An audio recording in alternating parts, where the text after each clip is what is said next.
Hello there, welcome to my video. This video is looking at my froglets. I reared some tadpoles at home and many of them have become froglets in this video, and I've since let them go in the forest.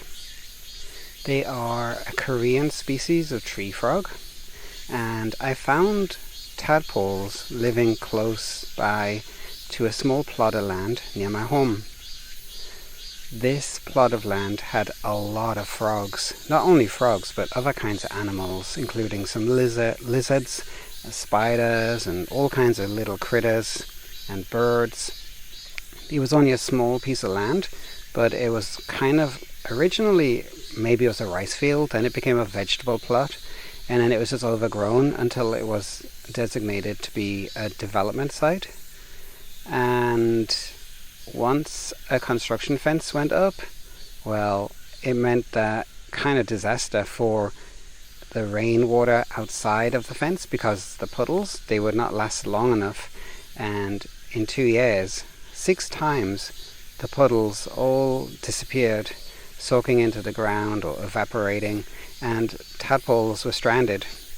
So that meant 6 times I had to be rescuing tadpoles.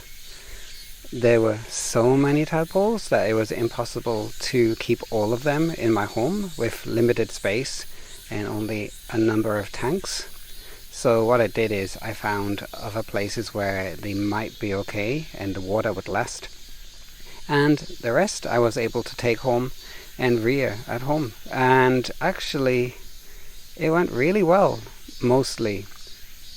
I had a recent kind of disaster with a bit of a die-off because I rescued too many, and I tried to keep too many close together in a tank, and the water quality deteriorated and quite a lot ended up dying. But that was, well, it was a lesson I learned, basically. I was really disappointed because I wanted to rescue them and I wanted to save them, and I sort of neglected to do that properly. So it was a very kind of tough learning experience, because like I really, I rescue them and I take on the responsibility. I feel, I let them down by not looking after them properly.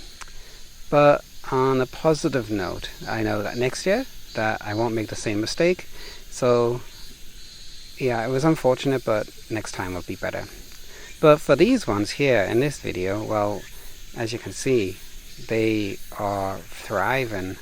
They did really well. And I tried to keep the tank rather natural so that it mimicked like a small pond, basically.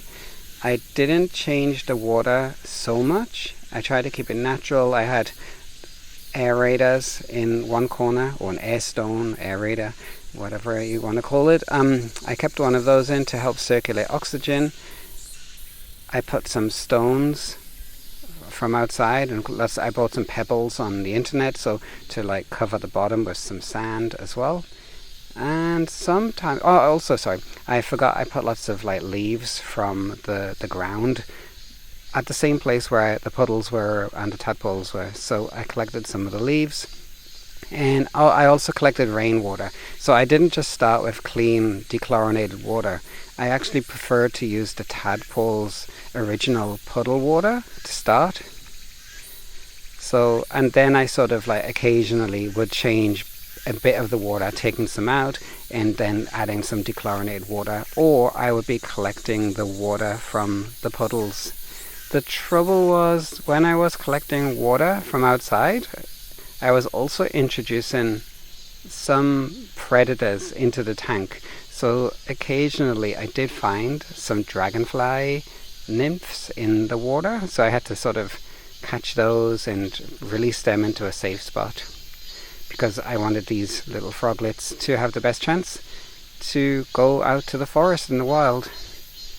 And yeah, there you can see there, they're just so cute. They're just like swimming alongside the tank in the little tail. Very cute. And it was surprisingly easy to rear these, really far easier than I expected, and it was not really hands-on. I didn't really add a whole lot of supplementary food, although sometimes I can. I have algae waivers, I have some dried bloodworm, and also some spirulina I can mix into the water just a little bit.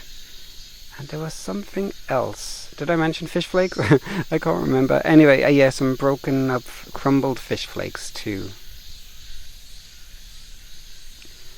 And I feel like the setup itself was so good and so natural that there was enough food that they didn't really need the supplements. They were doing quite fine without. In fact, I didn't actually feed them the supplementary food for quite a bit, and they were growing. So it was kind of just really fun to just watch them change little bit by little bit, and then they would start to change shape. As you can see there in the middle, there's a tadpole just under that froglet. So they clearly are looking like a tadpole, and then suddenly they start changing shape a little bit. Then the hind legs would develop, and they sort of get that green color, and before you know it, their face was looking more like a frog than a tadpole. And that was just like, it just was really magical to see those changes like on a daily basis, to have a bit of the wild in my home, to see how life survives and changes and grows. It was just really wonderful, and this is a really big learning experience for me. This was my second year of rearing tadpoles, and I'm still class myself as a beginner, hence the mistake recently with the overcrowding and water quality. So I guess it's just live, learn, experience, and use that experience to make things better next time. Anyway, so this is just a quick video to show these wonderful little froglets.